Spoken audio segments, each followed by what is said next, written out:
Pada kesempatan kali ini, saya akan membahas pengertian manajemen sumber daya manusia. Secara umum, manajemen sumber daya manusia atau yang sering disingkat MSDM adalah sebuah proses yang sistematis dan terencana untuk merekrut, mengembangkan, memotivasi, dan mempertahankan tenaga kerja di dalam suatu organisasi. Dengan tujuan agar setiap karyawan dapat bekerja secara efektif dan efisien dalam mencapai tujuan perusahaan. Singkatnya, manajemen SDM adalah cara sebuah organisasi mengelola manusianya karena manusia adalah aset paling berharga dalam bisnis apapun. Dalam praktiknya, manajemen SDM mencakup tiga hal utama. Pertama, rekrutmen dan seleksi, yaitu proses mencari dan memilih kandidat terbaik yang sesuai dengan kebutuhan organisasi. Kedua, pengembangan SDM, yaitu upaya meningkatkan kompetensi dan karir karyawan secara berkelanjutan, agar mereka terus berkembang dan produktif. Dan ketiga, evaluasi dan kompensasi, yaitu penilaian terhadap kinerja karyawan dan pemberian penghargaan yang adil sesuai kontribusi mereka. Terima kasih. Selanjutnya yaitu fungsi manajemen sumber daya manusia. Yang pertama ada perencanaan, yaitu menentukan kebutuhan, jumlah, dan kualitas karyawan di masa depan. Yang kedua, rekrutmen atau proses mencari dan menarik calon karyawan yang berpotensial. Yang ketiga, seleksi, yaitu proses menyaring dan memilih kandidat terbaik dari hasil rekrutmen. Yang keempat, rekrutmen, yaitu mengurangi jumlah karyawan atau seperti PHK, pensiun dini, dan lain-lain.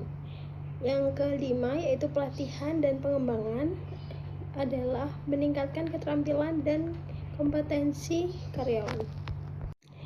Yang keenam, yaitu evaluasi kerja, adalah menilai karyawan secara sistematis. Yang ketujuh, kompensasi, yaitu memberi imbalan seperti gaji, bonus, tunjangan atas kerja karyawan.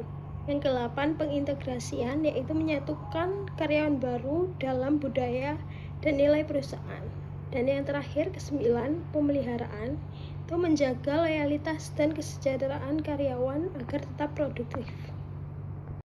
Selanjutnya adalah strategi pengelolaan SDM dan juga keberagaman. Ada 3 tahapan dalam pengelolaan SDM atau sumber daya manusia, antara lain adalah mengukur kesiapan dari SDM, melakukan pelatihan untuk pengembangan SDM, dan yang terakhir ada memonitor serta mengevaluasi SDM yang dikembangkan sebagai ujung dari pengukuran kesiapan. Setiap tahapan ini dilakukan dengan berbagai proses yang sesuai dengan tujuan yang ditentukan. Strategi utama pengelolaan SDM.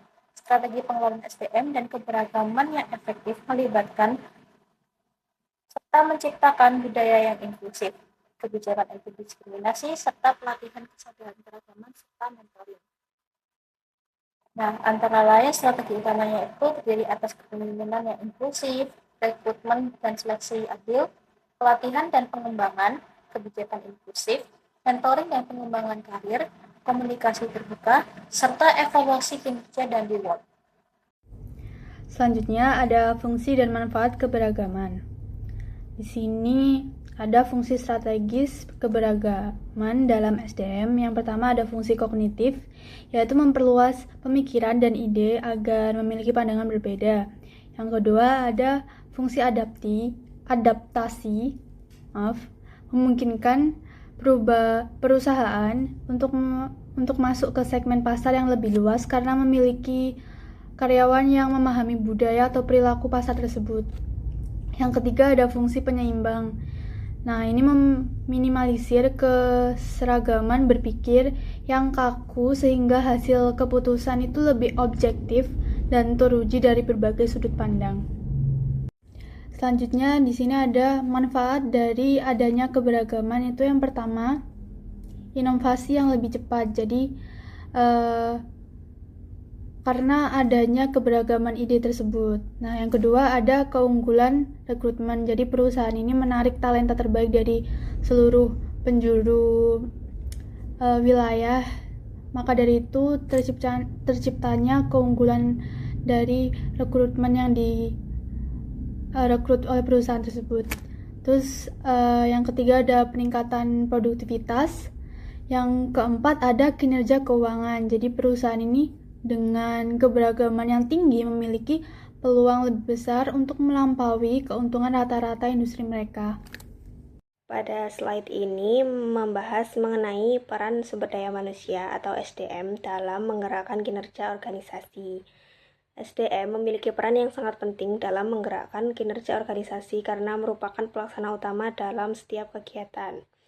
Artinya, semua aktivitas dalam organisasi dijalankan oleh manusia, sehingga kualitas SDM sangat berpengaruh terhadap hasil kerja yang dicapai. Kinerja organisasi sendiri dipengaruhi oleh kemampuan, motivasi, serta kerjasama antar SDM. Jika SDM memiliki kemampuan yang baik dan didukung dengan motivasi yang tinggi, maka efektivitas kerja serta pencapaian tujuan organisasi lebih mudah tercapai. Selanjutnya, peran SDM terhadap kinerja organisasi. Terdapat beberapa peran SDM dalam meningkatkan kinerja organisasi. Yang pertama, meningkatkan produktivitas kerja karyawan, yaitu kemampuan untuk menghasilkan output yang maksimal. Yang kedua, mendukung pencapaian tujuan organisasi melalui kontribusi kerja masing-masing individu. Yang ketiga, mendorong inovasi dan kreativitas agar organisasi dapat berkembang. Yang keempat, membangun kerjasama tim yang efektif sehingga pekerjaan dapat diselesaikan dengan baik. Dan yang terakhir, menjaga kualitas hasil kerja agar tetap sesuai dengan standar yang ditetapkan. Baik, selanjutnya adalah peran manajemen sumber daya manusia dalam melindungi kekayaan intelektual. Jadi, manajemen sumber daya manusia atau SDM itu memainkan peran penting dalam bidang manajemen kekayaan intelektual.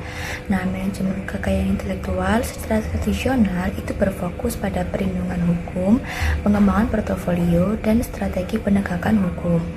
Namun, tanpa praktik manajemen sumber daya manusia yang kuat, siklus hidup kekayaan intelektual itu sering terganggu, baik melalui kehilangan talenta, penanganan rahasia dagang yang salah, atau hak kepemilikan yang kurang jelas.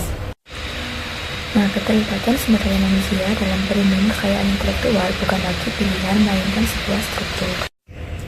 Nah, kemudian terdapat 5 peran manajemen sumber daya manusia dalam melindungi kekayaan intelektual, yaitu yang pertama ada penerapan kontrak dan kebijakan kerahasiaan.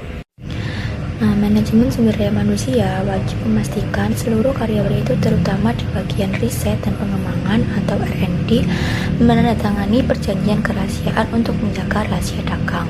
Kemudian kontrak kerja harus secara jelas menyatakan bahwa semua hasil karya, inovasi dan desain yang dibuat oleh karyawan selama jam kerja atau menggunakan sumber daya perusahaan adalah milik perusahaan. Yang kedua, ada edukasi dan pelatihan karyawan. Nah, manajemen sumber daya manusia berperan memberikan pelatihan dan pemahaman mengenai pentingnya hak kekayaan intelektual serta jenis-jenisnya kepada karyawan, agar mereka menghargai dan melindungi karya perusahaan. Yang ketiga, ada pengolahan onboarding dan offboarding karyawan.